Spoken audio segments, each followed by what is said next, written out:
Local news that matters on Local 22 News. At this place in history, we're in Plymouth Notch with Executive Director of the Vermont Historical Society, Steve Perkins. Steve, what are we doing? So I think most people will understand we're going to be talking about Calvin Coolidge here today. Yeah. Right, and the exhibit that we're going into is called More Than Two Words. What does that mean? It's a very cryptic statement, isn't it? So Bill Jenny, who's the regional site administrator for this historic site, is going to meet us in the museum, explain that title, and give us a kind of a highlight tour of this really cool space. All right, let's go. Okay. More Than Two Words, and that's based on a story which we believe is true.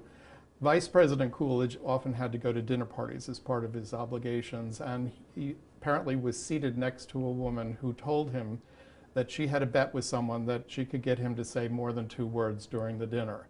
And his response to her was, "You lose." So she obviously lost the bet. And we hope, though, however, after people go through this exhibit, they realize that Coolidge had a lot to say on many different subjects. He, in fact, gave more speeches than all 29 presidents before him, and he wrote them all himself. He averaged 2 press conferences a week, which is more than any president has ever done. And someone has even calculated he said more than 8,000 words a month on the radio. This is a wonderful exhibit that examines his life and legacy. This wall here is devoted to his being born and brought up here, and the recurring influence of Plymouth Notch throughout his life. I'd love to see some of your favorite pieces in here. Can you take us around? There's quite a few goodies in here. We are very fortunate to have not just the early Vermont things in the collection here at the site, but we have most of the presidential gifts of state. One of my favorite pieces in the collection is this chair. This was a gift from the people of Hungary, and there's quite a bit of symbolism involved in the carving here, which is really quite exquisite. On the one side is George Washington. The other side is Louis Kossuth, who was the famous Hungarian patriot who fought the Austrian Empire. I knew one of Calvin's granddaughters, and she once told me that she and her sister used to play on this chair pretending they were princesses. One of the other so-called presidential gifts of state is this humidor, and this was a gift to President Coolidge from the president of Cuba. This, of course, was filled with Cuban cigars. Coolidge never permitted himself to be photographed smoking, and so we assumed that he did enjoy an occasional cigar because we have a number of humidors in the collection.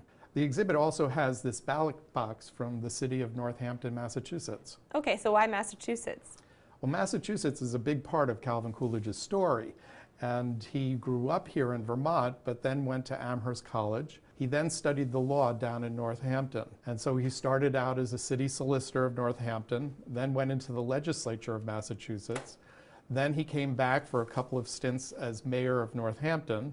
Then he went back to the state senate. He eventually became president of the Senate of Massachusetts, lieutenant governor, and governor. Bill, there's so much to see here. We've just barely scratched the surface. How can people come and take this in for themselves? One could really spend 2-3 hours in here if he wanted to, because we have these what we call narration monitors where there are several layers that you can get into. We hired Jim Cook, who was a one-man Coolidge show for over 30 years, to act as Coolidge in these narration monitors and in our presidential press conference. At this place in history.